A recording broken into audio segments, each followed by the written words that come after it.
Olá, amigo, olá, amiga aí de casa. Meu nome é Daniel Oliveira e estamos em mais um episódio do Pod Perfeita, o podcast da perfeita plástica e bariátrica. O podcast onde você pode tirar suas dúvidas, você pode ser bem informado em referente às cirurgias e estamos aqui com o propósito principal de desmistificar, né, algumas coisas que são ditas em relação à cirurgia plástica e também em bariátrica. Estamos localizados na Avenida Paulista, 491, próxima à estação Brigadeiro. O episódio de hoje tem a temática de pequenas cirurgias e também vamos falar sobre o medo de operar. Para conversar sobre esse assunto, caso você acompanhe nossas redes sociais, que no caso no Instagram é o @perfeitaplástica, talvez você já tenha conhecido a pessoa que está aqui na minha frente. Eu vou deixar ela se apresentar, caso vocês não conheçam. Eu estou aqui com o Dr. Pedro Cortez. Tudo bem, doutor? Tudo ótimo, Dani. Mais uma vez é um prazer estar aqui com você, né, respondendo todas as dúvidas das pacientes. Bem, eu sou o Pedro Cortez, né, cirurgião plástico, formado aqui em São Paulo. Sou de Teresina, Piauí, do Nordeste, e estou aqui para ajudar e tirar todas as dúvidas das pacientes. Pode ter certeza disso. Maravilha, doutor. Doutor que já tira algumas dúvidas, só que pelo Instagram É normalmente, né, doutor? A gente normalmente conversa lá no consultório e tal. Hoje a gente está aqui um verdade. pouco mais à vontade. Te dar uma informação que talvez você não saiba, esse é o primeiro episódio repaginado do podcast. Olha só, Aqui a gente está com a logo nova, o que legal. host é novo, eram outras pessoas que trabalhavam, Que então legal. você está estreando a nova temporada do Olha podcast, aí, dizemos assim. primeiro episódio. Que honra, que honra. A honra é minha de te Legal. receber, doutor. Espero que a gente consiga ajudar bastante gente que esteja com dúvida aí, né? E é engraçado, né, doutor? Porque a gente muito. Na semana passada que a gente estava alinhando de conversar sobre o podcast de hoje, o tema eu já tinha te avisado que poderíamos conversar sobre pequenos procedimentos, né? Uhum. E o senhor fez um pequeno procedimento hoje, não é isso? Sim, sim. O nosso objetivo aqui da Perfeita foi exatamente esse, né? Assim que eu cheguei aqui na clínica, eu falei com a doutora Malu, com o pessoal do agendamento, que eu me interesso bastante por essas cirurgias, né? Cirurgia de linfoplastia, blefaroplastia, pequenos procedimentos que dá pra gente fazer aqui na clínica, né? Com todo conforto e segurança para o paciente. O paciente vai de alta no mesmo dia, toda a tranquilidade. E por coincidência, a gente teve hoje, mas é uma coisa que vai ser bastante frequente, né? Por eu gostar, por ser uma cirurgia que eu tenho bastante feição, tenho vontade de continuar operando cada vez mais aqui. Uhum. É um procedimento que o senhor costuma fazer bastante, doutor? Blefaroplastia, Sim, ninfoplastia. sim, sim.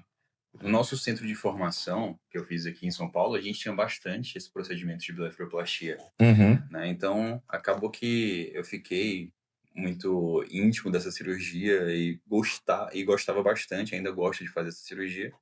E por esse motivo eu resolvi continuar, né? Maravilha, entendido, doutor.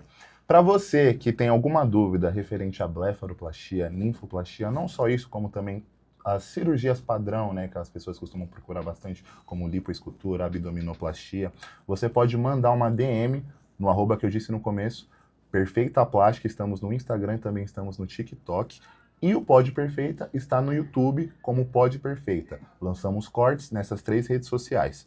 Doutor, eu, como comunicador, como host desse podcast, tá sendo uma experiência para mim muito interessante, porque eu acabo realmente sendo informado de verdade quando eu converso com os doutores aqui. Então, esses pequenos procedimentos são questões que realmente eu tenho muitas dúvidas a respeito. Por exemplo, blefaroplastia. Vamos começar falando sobre esse procedimento.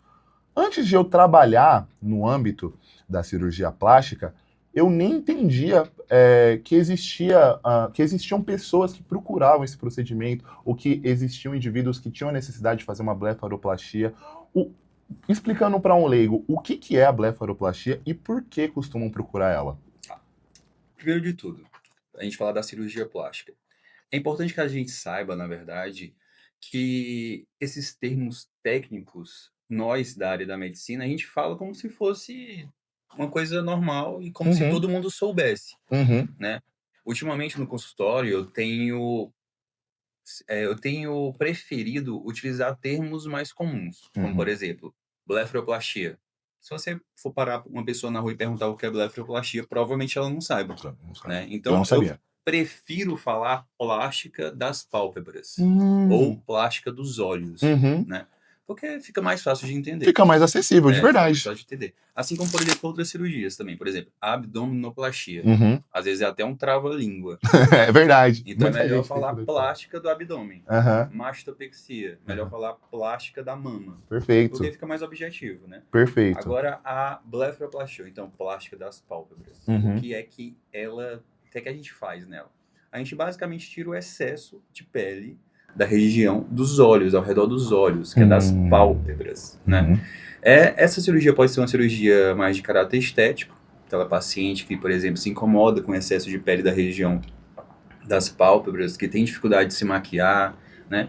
E também pode ser um caráter mais, digamos, quase que reparador, né? Porque às vezes, principalmente pacientes de mais idade, tem tanto excesso de pele, é tanta pele que muitas vezes cobre o campo visual. Perfeito. Então a Entendi. paciente ela tem dificuldade até mesmo para enxergar. Aquela pele causa uma sensação de peso, fazendo com que a paciente fique com o olhar cansado. E isso a gente também trata na blefaroplastia. A gente Uhum. tira esse excesso de pele. E de Entendi. gordura também, quando a paciente tem bolsas de gorduras em excesso. Entendi. Interessante isso e é muito legal o podcast porque é aí que a gente começa a desmistificar as coisas sem perceber.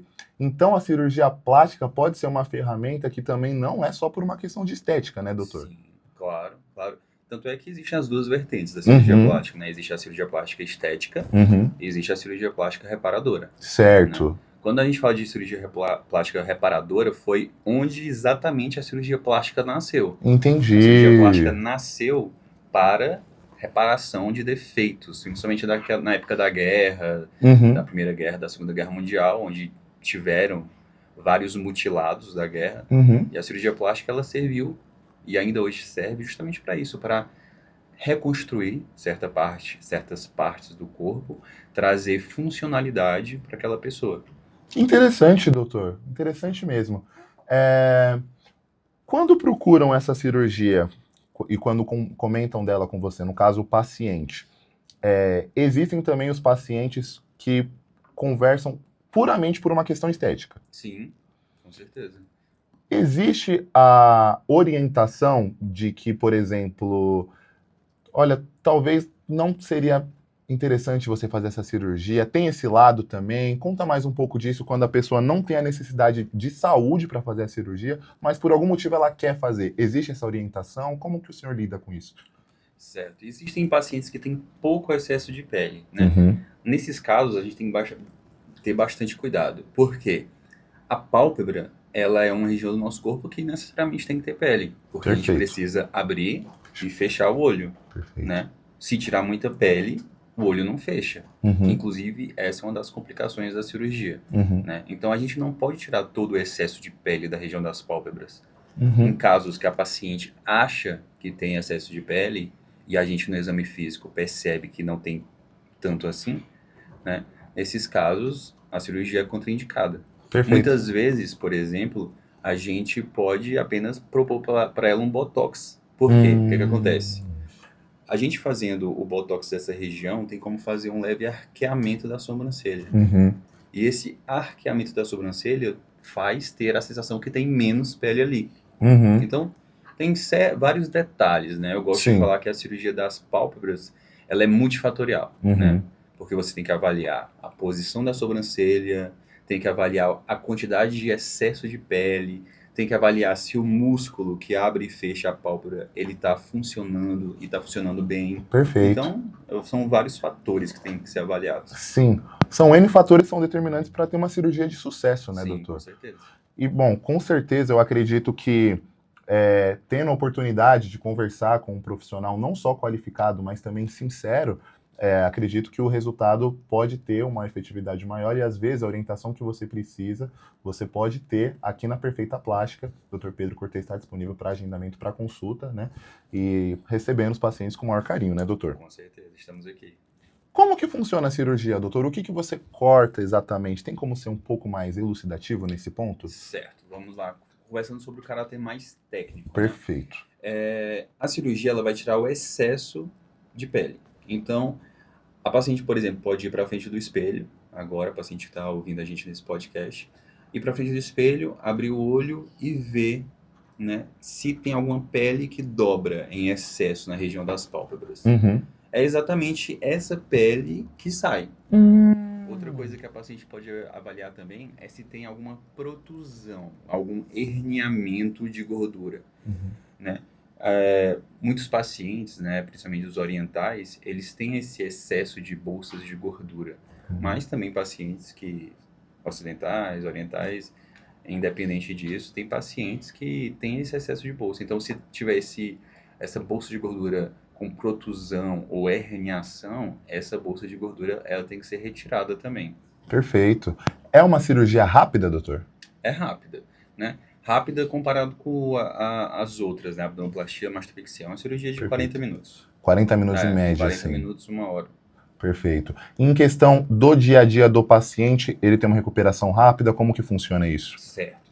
Com relação ao dia a dia, o paciente ele vai sair daqui com um pequeno curativo, né? Esse curativo tá segurando os pontinhos, né? Ele tem que ter cuidado em, por exemplo, fazer a higiene do rosto, ele tem que ter cuidado em fazer compressas geladas para diminuir o inchaço, né? Normalmente eu gosto de falar para a pessoa se programar de ficar uns 5 a 7 dias ali mais paradinha, né? Uhum. Mas nada impede ela colocar, por exemplo, um óculos escuros e querer ir no shopping ou querer fazer alguma outra coisa. Vai ficar inchado, um pouco roxo, mas nada vai impedir de ela fazer as atividades do dia a dia dela. Entendi. Na atividade profissional, ele tem algum tipo de limitação ou vai depender da profissão também?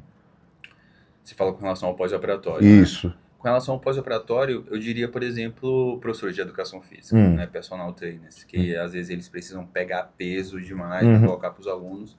Normalmente, pacientes que têm profissões que precisam carregar peso, no trabalho carregam peso, esses pacientes precisam ficar de repouso pelo menos por uns 7 dias, mais ou menos. Entendo. Entendi, doutor.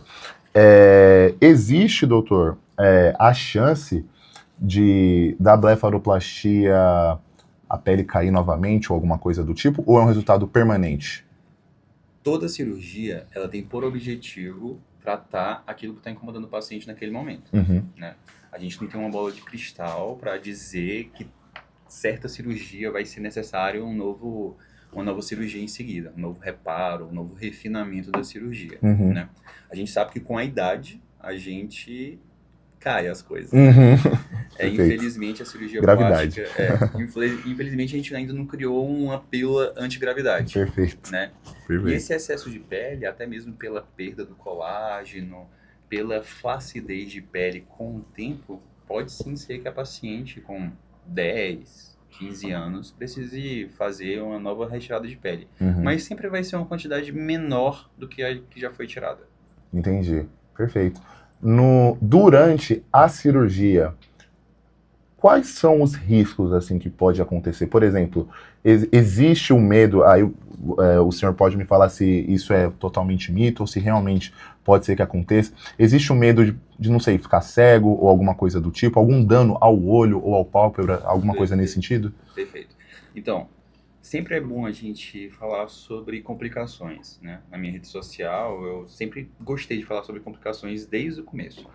É importante que a paciente saiba que ela, quando vai fazer um procedimento estético, eu digo isso com qualquer profissional, tá?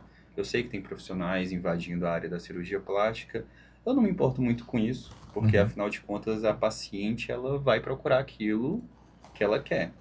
Se ela quer uma coisa que não dê tanta segurança para ela, ela vai procurar. Mas se ela quiser uma coisa com segurança, com um profissional treinado, ela vai procurar um profissional treinado, correto?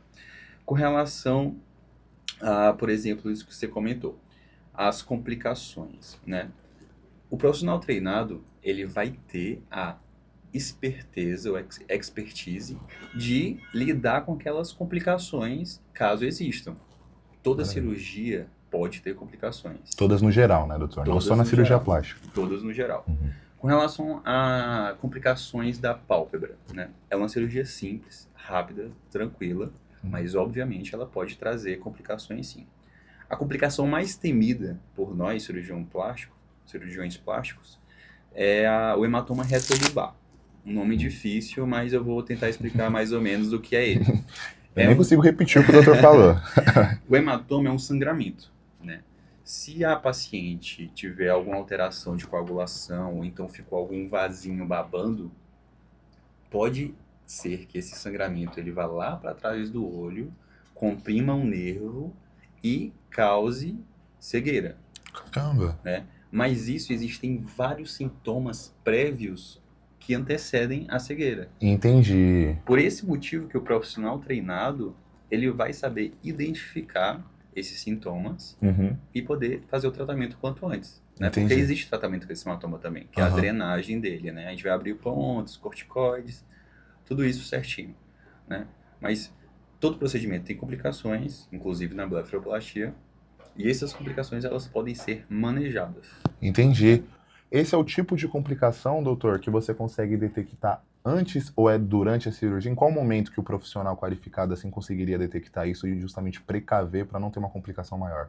Certo. Antes, a gente pode prever essa complicação por alguma alteração do exame de coagulação, por exemplo. Uhum. E depois do procedimento, através dos sintomas, né? Uhum. Dor, inchaço importante, né? Tudo isso, com acompanhamento certinho, tem menos chances de evoluir. Entendi. Então, o principal aqui, doutor, para quem tem medo de operar, é justamente a gente tentar minimizar os riscos, né? Existem formas para isso ser feito, talvez da forma. No lado do paciente, existe alguma coisa que ele pode fazer já para minimizar desde então? Existe alguma condição que ele pode buscar que vai ajudar a ter uma cirurgia de sucesso? O que pode ser feito? O que pode ser conversado com um profissional? Sério. O ideal é seguir as orientações pós-operatórias. Maravilha. Então, quando a gente fala para o paciente, não faz esforço físico, não vai para academia em tal época, isso tudo é para evitar as complicações. Perfeito. Porque da mesma forma, por exemplo, quando você está fazendo atividade física, ou então quando você leva uma pancada, não fica uma região mais escurecida, mais avermelhada, ali é porque verdade. vasos sanguíneos estão sendo, né, estimulados a ter mais vascularização naquele local. Uhum. Então, da mesma forma, como quando você faz uma cirurgia, novos vasos estão ali, você fazendo atividade física aumenta a pressão e pode ter o rompimento de vasos e sangramento. Sim, entendo. Quando a gente fala sobre as orientações, são exatamente para evitar complicações. Uhum. Quantas pessoas, né, doutor, acham que, por exemplo, em questão da blefaroplastia, que é uma cirurgia na pálpebra, acredita que, vou fazer exercício, vou fazer academia, não vai pegar nada, não vai acontecer nada. Mas a orientação é porque faz a diferença, né, doutor? Faz a diferença. Isso tem totalmente. que ficar bem claro para você que está assistindo, porque essa parte também faz parte integrante do sucesso da cirurgia, né? O resultado final, né, doutor, ele não depende apenas do procedimento, né? Ele também tem o percentual de responsabilidade do paciente, não é verdade? A parte do cirurgião é naquele momento do procedimento, no momento da indicação, Uhum. e os outros 50% são os cuidados pós-operatórios. Perfeito. Claro, o cirurgião plástico ele vai estar envolvido nesses cuidados pós-operatórios. A Uhum. equipe da fisioterapia vai estar envolvida. Uhum. Mas o paciente vai ter que fazer a parte dele também. Perfeito.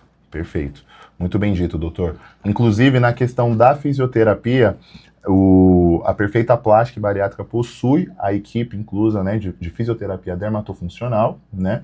E você consegue, né, ter um pós-operatório, como eu disse várias vezes, com maior taxa de sucesso justamente na clínica, porque temos profissionais capacitados, não só na área da cirurgia, como no pós-operatório também, equipe de enfermagem e afins, né? Doutor, o paciente no pós, ele sente muita dor, sente muito incômodo? Como costuma ser os relatos das pessoas que fazem a blefaroplastia? O relato costuma ser o paciente que tem um inchaço no rosto. Uhum. Como o rosto é uma região bastante vascularizada, então é normal ter esse inchaço, esse pequeno inchaço no rosto. E, às vezes, um vasinho ou outro com pequenas equimoses. Uhum. Equimose é diferente de hematoma. Eu sei que Perfeito. são dois termos técnicos de difícil compreensão, Uhum. mas equimose é o roxinho, tá? Certo. É a pele roxinha só. Entendi. Tá? Mas basicamente isso. A diferença dele pro hematoma seria o quê? Um roxinho hematoma seria o quê? O hematoma, ele é o acúmulo de sangue causando um edema, um inchaço de sangue. A equimose é a manchinha roxa. Entendi. É basicamente essa a diferença. Eles possuem relevo ou pode depender? O hematoma, sim, ele pode ter um relevo. Pode ter, exatamente devido a esse acúmulo, ele tem o relevo aumentado. Ele tem esse edema, né? Entendi. Basicamente isso. E é normal ter a equimose? A equimose é normal. A equimose. O hematoma em excesso É né, atípico. é atípico. É por isso que o hematoma retrobulbar é uma complicação. Entendi. Entendeu? Entendi. Por conta desse acúmulo de sangue. Perfeito. Em questão, a gente já falou muito sobre medos, sobre receios. Existe um propósito ali também da blefaroplastia, que é além da saúde. Também tem uma questão de autoestima, não tem, doutor? Com certeza. Você nota alguma mudança em relação ao olhar? Como que aquilo muda o estar do paciente? Conta um pouco mais dessa parte, porque é a conexão que quem faz a cirurgia está buscando, né? E é bom ouvir de um profissional o que ele tem a dizer sobre isso. Certo. Como eu falei, a cirurgia da plástica das pálpebras é multifatorial, né? Então, a gente avaliando, conseguimos indicar a melhor cirurgia para aquela paciente, seja um lifting de sobrancelha, seja somente a pálpebra superior, né? Mas a cirurgia em si, ela tende a abrir mais o olhar. Né? Perfeito. A gente sabe que o olhar ele pode ser algo atraente, algo sexy, né? Então, tudo isso a gente pode avaliar e indicar qual é o melhor tratamento, a melhor cirurgia, se precisa mexer na sobrancelha também, para abrir mais o olhar e causar essa sensação de mais jovialidade e melhor autoestima. Maravilha. Você sabe, doutor, que eu já conversei com outros médicos aqui da clínica, e em questão de opinião própria, assim, alguns acreditam que a blefaro seja a cirurgia que mais rejuvenesce, assim, o rosto do paciente. Ah, com certeza. Eu diria a blefaro junto com o lifting facial. Certo. Plastia, né? Porque aí é um conjunto. Tem um chefe meu que ele gosta de falar sobre as gavetas, né? Não adianta nada você ter uma gaveta arrumada se seu quarto inteiro tá bagunçado. Perfeito, Então, é verdade. É verdade. Então, quando você conserta uma gaveta, por exemplo, se você consertar a sua pálpebra e não consertar o resto do rosto, fica uma gaveta consertada num quarto bagunçado. É verdade, né? É verdade. Então, é mais ou menos isso, por esse lado. Claro, você tem várias formas de avaliar a jovialidade de uma pessoa, né? Sim. Se a pessoa não tem excesso de pele na região do rosto e só tem o excesso de pele da pálpebra, só a cirurgia da pálpebra seria o ideal para ela. É por isso que a avaliação física, né, é ideal para a gente poder dar o melhor tratamento, a melhor cirurgia e indicar isso com mais precisão. Eu acredito, doutor, que talvez esse seja o maior propósito da avaliação, assim, porque como a diretora Malu gosta de falar, né, o que serve para sua amiga não serve para você. Ela fala bastante essa frase. Por quê? Porque pode ser que um paciente venha querer fazer a blefaroplastia com o objetivo de rejuvenescer o rosto inteiro. E talvez, no caso dele, talvez não vai ser necessário fazer só a blefaroplastia, né, doutor? Talvez vai ser orientado que, para a expectativa dele, seja necessário fazer outros procedimentos, assim como ele também pode ser o caso de fazer simplesmente só um procedimento, não é verdade? Exatamente. Como, por exemplo, teve um paciente hoje, né, que procurou falando sobre a pálpebra, mas na verdade ele precisava não só da pálpebra, ele precisava de um botox, ele precisava de um preenchedor. Então são vários procedimentos, é multifatorial realmente. É uma avaliação completa que a gente diz qual é o melhor procedimento, mas a paciente também a gente tem que respeitar a autonomia dela. Se ela chega falando que só quer a pálpebra superior, a gente dentro do limite, claro, consegue fazer a sua pálpebra superior, orientando e deixando claro que o procedimento e o tratamento mais completo seria XYZ. Maravilha. Perfeito, doutor. Você tem interesse em fazer a sua avaliação?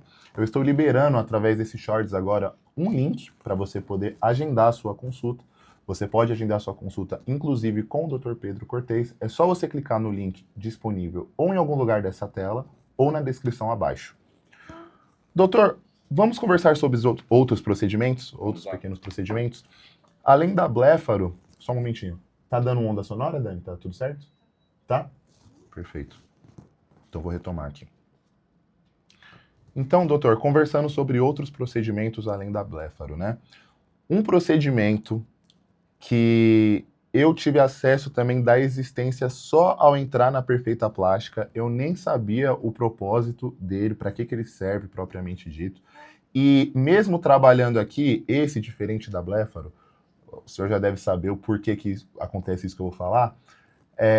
Mesmo tendo a vivência aqui, conhecendo algumas pessoas que vão fazer essa cirurgia, ele é como se fosse um segredo, né? Meio discreto. Por exemplo, a gente está aqui no mês de agosto, mas a gente passou de julho e teve a pescaria na Perfeita, né? As pessoas que fechavam a cirurgia poderiam pescar. Quem ia fazer esse procedimento participava da pesca, mas me avisava, não fala qual o procedimento que eu vou fazer. Eu estou falando da ninfoplastia, para quem não sabe. Doutor, o que é a ninfoplastia? Pronto, mais um nome difícil. Então, na cirurgia plástica existem vários nomes difíceis que a gente tem que parar de querer achar que a paciente ela é especialista. Então, cirurgia íntima, né? Ou retirada de pequenos lábios vaginais. Enfim, a gente pode falar dessa forma. É a ninfoplastia, cirurgia íntima. Perfeito. Né? Nela, a gente vai retirar o excesso dos pequenos lábios na região íntima, né? Pequenos lábios vaginais. Esses pequenos lábios, normalmente, a paciente ela não gosta muito de falar sobre isso, porque é algo, né, íntimo, que às vezes pode causar estranheza para outras pessoas. E até mesmo a paciente fica incomodada de dizer a queixa dela. Então, muitos pacientes chegam no consultório com vergonha, né? Eu sei que tem um certo grau de limitação ali, né? Por ser, né, algo próprio dela e tudo mais. Mas a gente tenta desmitificar isso, né? Tenta tirar isso as dúvidas delas sobre a cirurgia em si. E com a clareza, né? Tanto tira o medo dela, e tira também as dúvidas com relação ao procedimento do que a gente pode fazer nesse procedimento. Mas por que a ninfoplastia é uma cirurgia pouco comentada, tanto pelos profissionais como também pelas pacientes? É um procedimento que não dá pra gente ficar divulgando antes e depois, por exemplo. Né? Então, diferente, por exemplo, de uma cirurgia no rosto, diferente de uma cirurgia da mama, no abdômen, de uma lipo, que a gente costuma a postar antes e depois, né? Divulgar os resultados e tudo mais. É uma região íntima. Perfeito. Né? Então, mesmo se a paciente autorizasse, eu mesmo me sentiria muito, né? Não tem como, né, doutor? Porque é região íntima, né? Ninguém quer ver isso. Ninguém quer abrir sua rede social e se deparar lá com antes e depois. Né? Sim. Então, basicamente é por isso. Assim como nas outras cirurgias tem possibilidade do profissional falar mais abertamente, da paciente falar sobre as queixas dela, a gente não pode expor a paciente para esse grau de intimidade, né? Na verdade, toda paciente deve ser respeitada, né? Deve ter uma barreira ética ali. Perfeito. Mas, principalmente na cirurgia íntima, tem que ser respeitado ainda mais. Esse fator aí. Ainda mais. É uma questão... o nome já diz, né? Íntimo. E é uma coisa que, às vezes, eu já ouvi relatos, o senhor já deve ter ouvido N vezes mais. Às vezes, nenhuma pessoa da família dela sabe que ela vai fazer aquela cirurgia, né, doutor? É quase que um segredo mesmo. Essa questão do tabu existe ainda, doutor? Até mesmo dentro da sala, mesmo quando ela está com um profissional, ainda falam com um certo desconforto, uma insegurança. Isso acontece? Sim. Porque é algo realmente que a paciente, ela sente uma vergonha, porque a palavra realmente é essa, né? É uma vergonha. Nós da cirurgia plástica, pra gente é algo comum. Né? Então, quando a paciente entra no consultório, ela tem que entender que aquilo é o nosso dia a dia. Né? Aqui a gente está acostumado a lidar com aquilo, com as queixas da paciente. Inclusive, a gente tenta acolher para ela poder se sentir mais segura e dizer realmente as queixas dela. Né? E através dessa conversa, a gente consegue desmitificar, né? E deixar a paciente mais segura para ela poder falar o que está incomodando e poder indicar a cirurgia. Né? Maravilha. É uma cirurgia que normalmente dá até para ser associada com outras, como por exemplo a abdominoplastia, ou então cirurgia das mamas. É mesmo? Acontece? Claro, tem como fazer. Porque aproveita a anestesia. Aham. Né? O paciente está lá no hospital, já vai ser anestesiada mesmo, faz a cirurgia íntima. Né? Uhum. Então, devido a esse receio, a essa vergonha de dizer as queixas dela, acaba que a paciente até mesmo deixa de batido, deixa essa oportunidade passar de poder fazer um procedimento que vai trazer mais qualidade de vida para ela, né? E vai melhorar a autoestima também. Uhum. Qual que é o principal motivo que costumam para poder fazer essa cirurgia, doutor? É por uma questão de autoestima, estética, ou também tem um desconforto físico? Se rola os dois, conta para mim. Certo. Pode ter ali, né, devido à fricção no local, pode ter incômodos, né, pode ter dor. Mas a principal queixa da paciente é o estético, né? É o excesso de pequenos lábios, a coloração deles, que normalmente tende a ser uma coloração, um tom a mais, né? Algo mais escurecido. Uhum. Então, a paciente se queixa desses caráter estético mesmo, desse excesso de pequenos lábios. Aham, entendi. E também pode acontecer de, igual na Bléfaro, talvez ser sincero ao ponto de falar, olha, talvez não era legal a gente fazer isso pode acontecer também, às vezes pode ser uma questão da própria pessoa, mas que realmente não tem nada de diferente ali. Isso também acontece, doutor? Isso pode acontecer. Uhum. Pode acontecer da paciente achar que tem, né, um excesso e, na verdade, não tem nenhum excesso. Uhum. Né? Tem pacientes que... Aí a gente vai entrar em outro ramo, né? Que Sim. é a avaliação completa. Tá. Assim como tem a avaliação multifatorial da região das pálpebras, Uhum. tem a avaliação, né, da região íntima. Certo. Então, a paciente ela pode ter uma hipotrofia dos grandes lábios, que isso a gente consegue fazer preenchedores. A paciente, às vezes, tem um clítoris ou clitóris muito, muito alargado, Uhum. né? Seja por uso de hormônios, ou então seja por algo genético mesmo. Então, a gente consegue fazer uma pexia, ou seja, um levantamento do clítoris. Uhum. Então, tudo isso tem que ser avaliado, porque é multifatorial. Entendi. Também, assim como a Bléfaro, é uma cirurgia rápida, doutor? É uma cirurgia rápida, normalmente em torno ali dos seus 40 minutos também. 40 minutos, 1 hora. Perfeito. E quais são os riscos dessa cirurgia, doutor? Pode acontecer perda de sensibilidade, coisas do tipo? Quando a gente vai avaliar somente a questão dos pequenos lábios, tem de ser uma cirurgia bastante segura e rápida, Uhum. né? Claro, pode ter as complicações padrões, né? Complicação como abertura de pontos, infecção, né? Sangramento e por consequência, também a abertura de pontos. Então, tudo isso também tem como a gente avaliar o pós-operatório e ir tratando, manejando de acordo com as queixas da paciente, né? Maravilha. O pós-operatório é difícil? O pós-operatório tende a ser um pouco chatinho, né? Porque a paciente vai precisar usar um absorvente devido a pequenas secreções, caso tenha. Não obrigatoriamente vai ter. Certo. Mas para proteger, tem que usar um absorvente ali. Vai ter que evitar atividades que causam uma fricção na região para evitar essa abertura de pontos, tá? Vai ter que fazer compressas geladas para diminuir o inchaço. Mas em torno de 1 semana a paciente já está bem. Maravilha. Em torno de 1 semana ela já está bem e em questão de atividade física, profissional, a liberação também é por volta dessa... Antes mesmo? Dependendo do que ela trabalha, por exemplo, se ela trabalhar no escritório ou trabalhar com algo que não exerça tanta força física assim, ela pode voltar para o trabalho até mesmo com 3, 4 dias. Entendi. Na qualidade de vida da paciente, doutor, não sei se essa dúvida existe, que eu estou totalmente como leigo, até porque é uma questão do âmbito feminino também, né, doutor? Então, aqui preenche uma parte do imaginário também. Não tem lugar de fala, colocar no lugar. Não tem lugar de fala. Aqui agora é um território complicado para falar, doutor.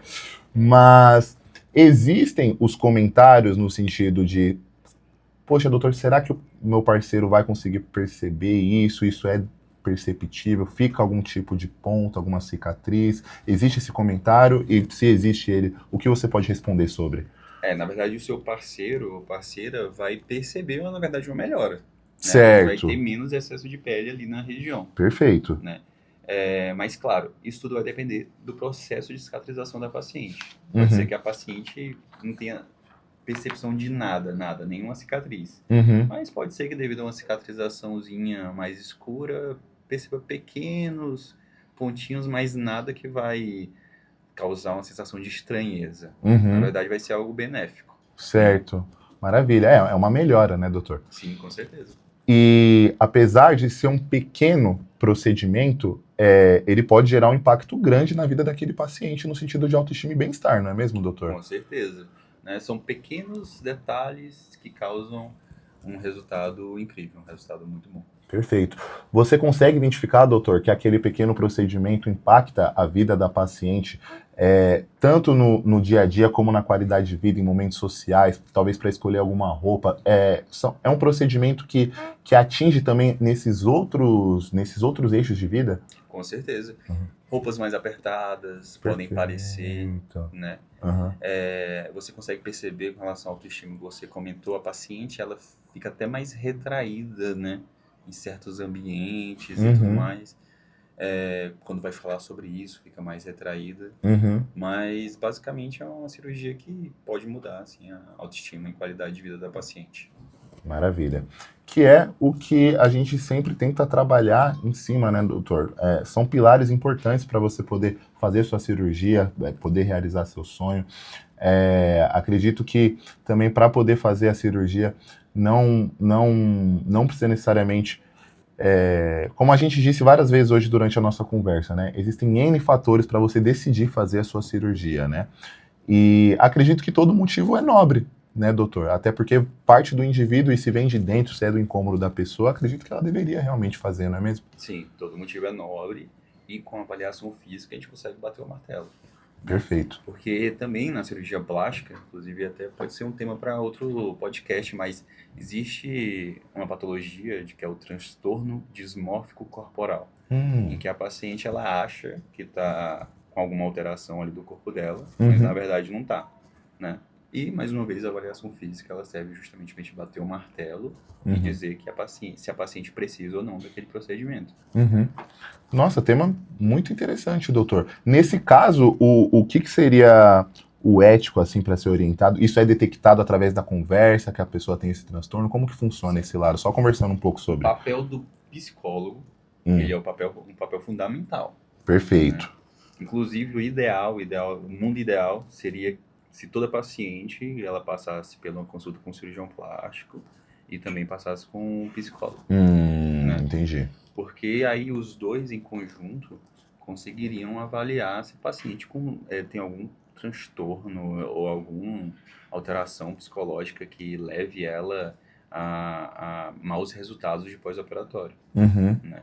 Porque isso tudo vai influenciar, né, no seu pós-operatório. Sim. Eu gosto de falar para as minhas pacientes que elas têm que pensar positivamente. Então, pensar positiva, bons pensamentos, que isso com certeza, né, a gente sabe o poder da energia, o poder da fé e tudo mais, e isso tudo vai interferir no seu pós-operatório, com certeza. Entendi. Perfeito, doutor. Acredito que seja um tema bem rico mesmo para poder conversar, talvez em outra oportunidade, né, doutor? Se quiser também trazer um psicólogo, uma psicóloga para falar sobre esse tema, é um tema bastante interessante. Rende pano para manga. Maravilha, doutor. Você tem uma cirurgia dos sonhos? Você tem o desejo de fazer um procedimento que você sempre quis fazer? Nosso repórter foi para as ruas perguntar isso aqui na Paulista. Acompanhe o VT. Olá, Daniel! Olá para você também que está me assistindo. Eu sou a Daniele Suato e estou aqui na Paulista. Vamos comigo descobrir qual é a opinião das pessoas sobre a blefaroplastia e a ninfoplastia? Vem comigo! Oi, pessoal, eu tô aqui com a Gabriela.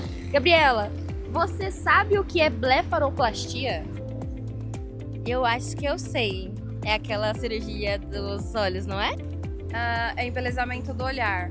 E ninfoplastia? Essa eu não sei.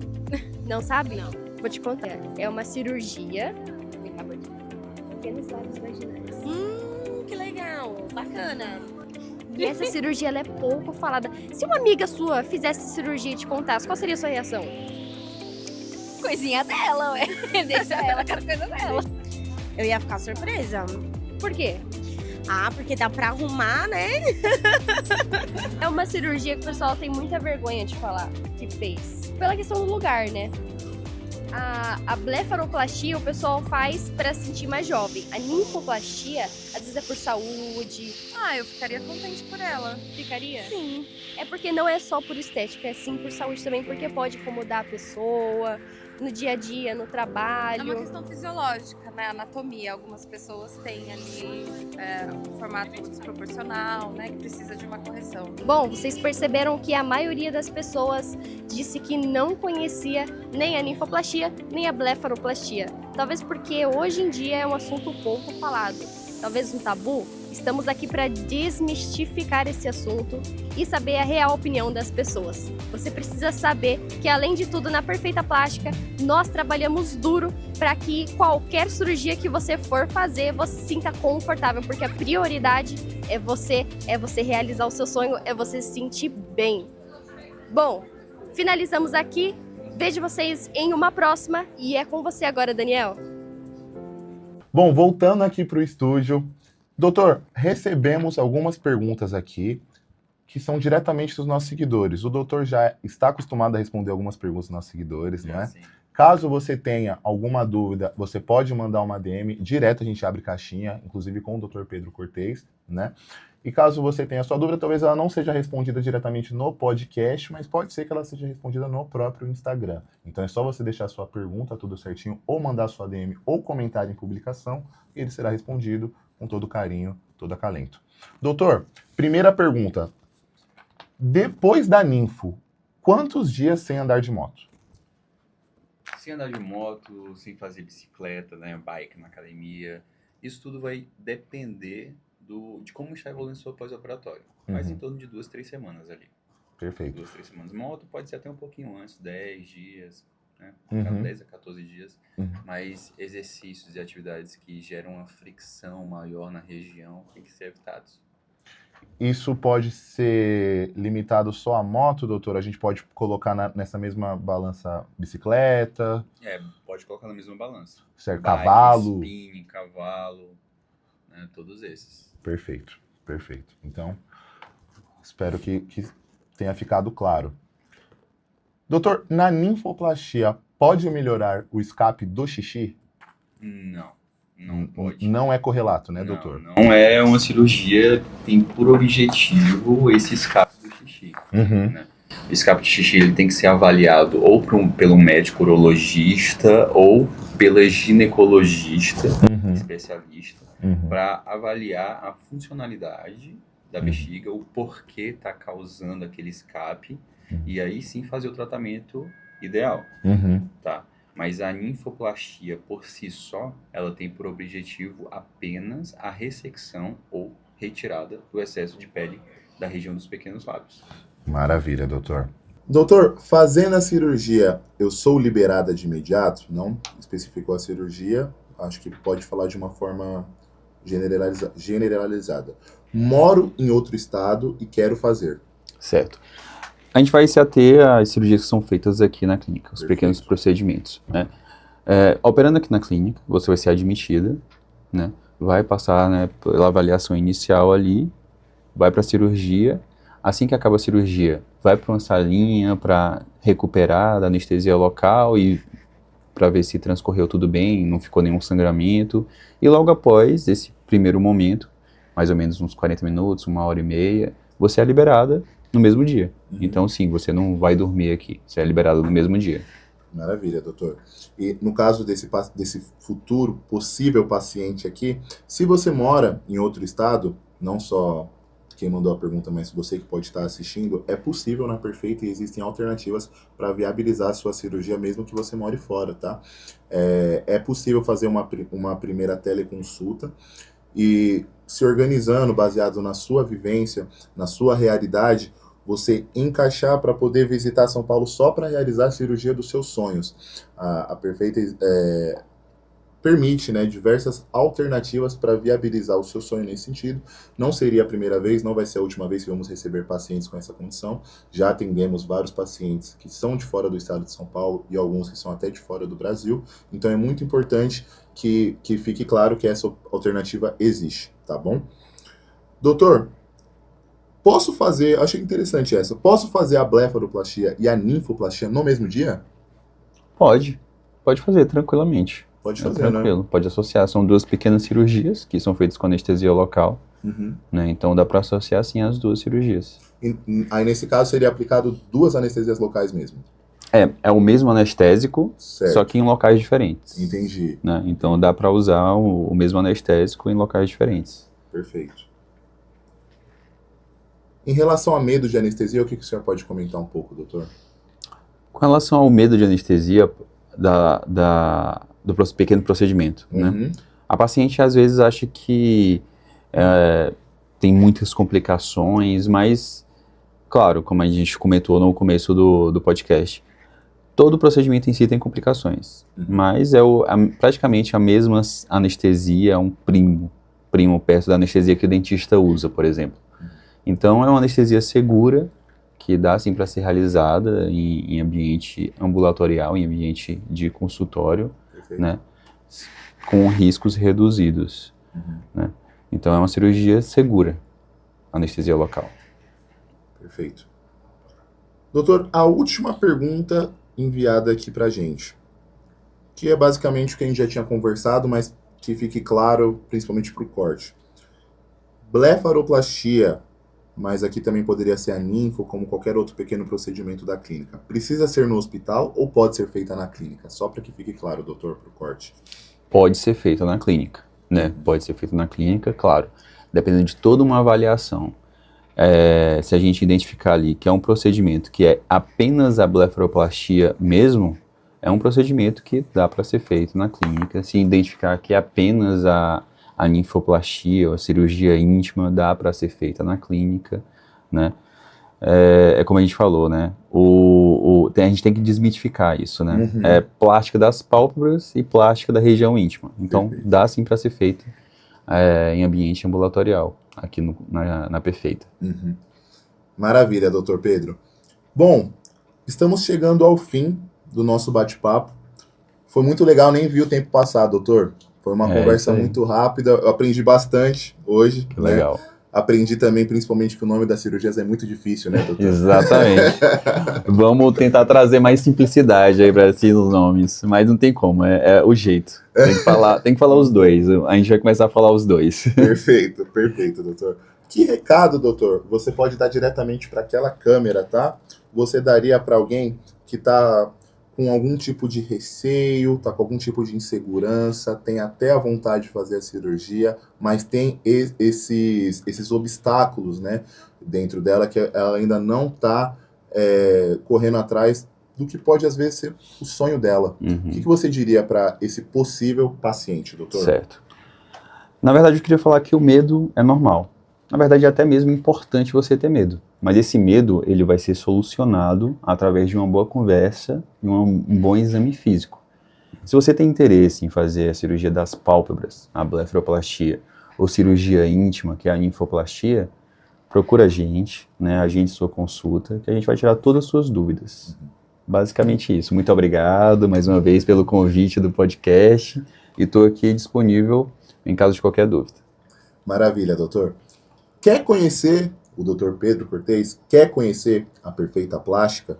Mais uma vez, estamos aqui na Avenida Paulista 491, próximo à estação Brigadeiro. Você pode encontrar nossas redes sociais, Instagram, Perfeita Plástica, TikTok, Perfeita_Plástica. Também estamos no YouTube, onde você provavelmente está vendo a nossa conversa, mas também temos os cortes nas outras redes sociais. Caso você tenha alguma dúvida, é só deixar sua DM, seu comentário ou sua mensagem, tá bom? Foi um prazer tê-lo recebido aqui, doutor. Prazer é o meu. Muito obrigado.